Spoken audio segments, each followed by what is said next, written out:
여러분 안녕하십니까? 오늘 또 참으로 좋은 날입니다. 기쁨이 충만하게 되시기를 바랍니다. 저 오늘 이 은혜에도 풍성하게 할지니란 제목으로 여러분과 함께 은혜를 나누고자 합니다. 본문 말씀은 고린도후서 8장 1절로 9절입니다. 저희가 먼저 자신을 주께 드리고 또 하나님 뜻을 쫓아 우리에게 주었도다. 오직 너희는 믿음과 말과 지식과 모든 간절함과 우리를 사랑하는 이 모든 일에 풍성한 것 같이 이 은혜에도 풍성하게 할지니라. 물질은 인간 생활을 풍성하고 복되게 하며 하고 싶은 일을 할 수 있는 수단이 되고 또 여러 가지 생활의 속박에서 자유케 하는 좋은 점이 있습니다. 우리는 아프리카에서 식량난으로 수많은 사람들이 죽어가고 있는 것을 매스컴을 통해 알고 있습니다. 가난으로 인한 비극입니다. 하나님은 원래 궁핍과 가난을 창조하시지 않습니다. 하나님께서는 처음 사람을 지으시기 전에 풍요로운 환경을 먼저 창조하셨습니다. 하나님은 아담을 짓기 전에 상함도 없고 해함도 없으며 보기에도 아름답고 먹기에도 좋은 실과들이 많이 나는 낙원 에덴을 예비해 주신 것입니다. 그럼에도 불구하고 이 세상에 가난과 저주가 끊이지 않은 것은 아담과 하와의 반역으로 말미암아 이 세상이 하나님께 심판을 받았기 때문입니다. 그러나 하나님께서는 예수님의 십자가의 대속을 통해 우리들에게 죄사함의 은혜뿐 아니라 치료의 은혜와 풍성한 물질의 은혜도 주시기를 원하십니다. 그러므로 우리는 하나님의 은혜를 받아서 사람다운 삶을 살고 그 은혜를 세계 만방에 나누어 주는 사람들이 되어야 할 것입니다. 그러면 우리가 이러한 은혜를 받기 위해서는 어떻게 해야 할까요? 첫째로 우리는 받을 수 있는 그릇을 준비해야 합니다. 3년 가뭄 끝에 비가 와도 물 담을 그릇을 준비해 놓지 않으면 한 방울의 물도 얻을 수가 없습니다.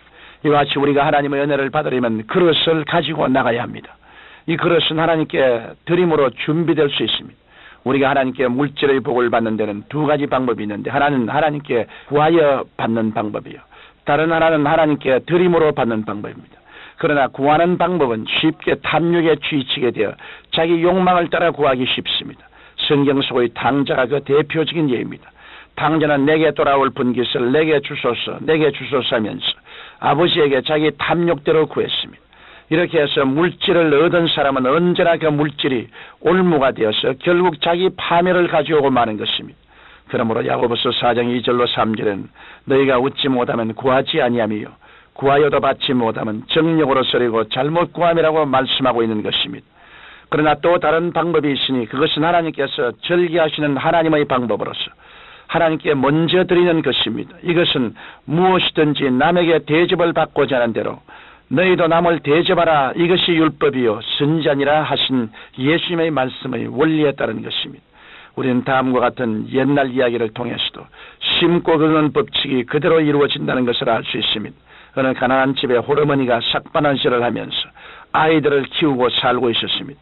하루는 눈 오는 추운 겨울날 화롯가에 옹기종이 모여 앉았는데 아이들이 떡을 먹고 싶다고 칭얼대고 있었습니다. 엄마 옆집에서는 떡방아를 찢고 있어요. 우리도 먹고 싶어요. 이 아이들의 말에 어머니는 눈시울을 붉히면서 바느질을 멈췄습니다. 그리고는 조금 남은 보리쌀로 보리 누룽지를 만들었습니다. 그 누룽지를 바구니에 곱게 담아 아이 편에 떡방아를 찢는 옆집에 보내면서 우리 어머니가 날도 춥고 출출해서 보리 누룽지를 만드시는데 맛이 있으니 잡수어 보시래요라고 전화라고 일러보냈습니다. 그 보리 누룽지를 받은 옆집에서는 자기 집의 계획에도 그런 누룽지는 주지 않는 것이지만 그 따뜻한 정성을 외면할 수 없어서 방금 쪄낸 시루떡을 그 바구니에 가득 담아 보냈다고 합니다. 이와 같이 우리도 하나님께로부터 대접을 받으려면 그릇을 준비해야 합니다. 비록 우리가 가진 것이 보리 누룽지같이 보잘것 없더라도 그것은 큼직한 그릇에 담아서 하나님 여기 있습니다. 보잘것없는 것이지만 하나님의 은혜가 감사해서 드립니다. 이것을 통해 하나님 나라를 영화롭게 하옵소서라고 정성껏 드리면 하나님께서 우리의 믿음을 보시고 그 그릇에 좋은 것으로 넘치도록 채워주십니다. 이러므로 우리가 하나님께 먼저 드림으로써 복받을 그릇을 준비해야 하는 것입니다. 둘째로 이와 같이 우리가 하나님께 먼저 드리는 것은 복 주시는 하나님에 대한 믿음을 증명하는 것입니다. 성경 히브리서 11장 6절은 믿음이 없이는 기쁘시게 못하나니 하나님께 나아가는 자는 반드시 그가 계신 것과 또한 그가 자기를 찾는 자들에게 상 주시는 이심을 믿어야 할지니라고 말씀하고 있습니다. 하나님 우리에게 영원히 잘됨같이 범사에 잘되고 강건한 상을 주시기를 원하십니다. 이 사실을 아는 이상 우리는 항상 믿음으로 드리는 생활을 실천해야 할 것입니다. 야고보서 2장 17절로 18절은 행함이 없는 믿음은 그 자체가 죽은 것이라. 혹이 가로되 너는 믿음이 있고 나는 행함이 있으니 행함이 없는 내 믿음을 내게 보이라. 나는 행함으로 내 믿음을 내게 보이라고 말씀하고 있습니다. 우리가 어떤 방법으로 우리의 믿음을 보일 수 있습니까? 우리가 아무리 하나님을 사랑한다고 말하고 믿음이 있노라고 말해도 행동으로 나타내 보이지 아니하면 그 믿음은 거짓된 것입니다. 그러므로 우리가 물질의 복을 받기를 원하면 하나님께 11조와 헌물을 드림으로써 하나님께 대한 우리의 사랑과 믿음을 증명할 수 있는 것입니다. 성도들 중에는 처음 믿어도 뜨겁게 주님을 사랑하고 몸과 시간과 물질을 들여 봉사하는 분이 계십니다. 또 한편으로는 오랫동안 신앙생활을 하고 교회의 직분이 중에 있어도 오히려 하나님과 성도를 섬기는 데 인색한 분들이 있습니다. 누가 더 신앙이 깊습니까? 신앙은 희생과 봉사에서 증명되는 것입니다.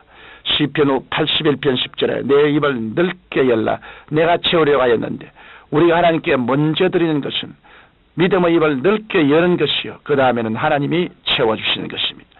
우리가 잘 아는 베스다 광야에서의 오병이어의 기적도 같은 원리인 것입니다. 한 소인이 가지고 온 오병이어를 안드레가 믿음으로 바쳤을 때 예수님께서는 모든 사람들이 배불리 먹고도 남는 기적을 베푸셨습니다. 오늘날 또 우리가 감사와 믿음으로 하나님께 드리기를 기뻐할 때 하나님께서는 오병이어의 기적을 베풀어 주시는 것입니다. 사랑하는 성도 여러분, 우리는 예수 그리스도의 은혜로 구원받았습니다. 뿐만 아니라 우리가 누리는 모든 것도 하나님께서 사랑과 은혜로 내려주신 것입니다. 하나님께서는 사랑하는 자녀들이 생명을 얻되 넘치게 얻기를 원하십니다. 그리하여 모든 일에 모든 것이 항상 능력하여 모든 착한 일을 넘치게 하도록 복주시는 하나님이십니다. 그러므로 여러분 하나님 앞에 믿음의 그릇을 잘 준비하여 풍성한 복을 받아 복음사업에 앞장서게 되기 위해서 반드시 하나님께 11조를 드리고 헌물을 드려야만 하는 것입니다. 이것은 우리의 신앙의 가장 근본적인 자세입니다. 그렇게 할 때 하나님과의 교제도 정상화되고 우리의 기도도 막히지 아니하고 그리고 우리의 생활에 풍성한 물질을 하나님이 주시고 모든 저주를 제하여 주시는 것입니다. 사랑하는 자여 내 영혼이 잘됨같이 내가 범사에 잘됨에 강건하기를 간구하노라 하신 하나님의 간절한 뜻은 우리의 올바른 신앙의 태도를 통해서 이루어질 수 있는 것입니다. 여러분께서 그러므로 금년은 반드시 주님께 11조 생활하는 착실한 신앙생활하게 되시기를 주님 이름으로 축원합니다. 하나님이여 우리가 드리는 신앙으로 하나님께 나아갈 수 있도록 성령님의 능력으로 우리 마음을 깨우쳐 주옵소서. 예수님 이름으로 기도드립니다. 아멘.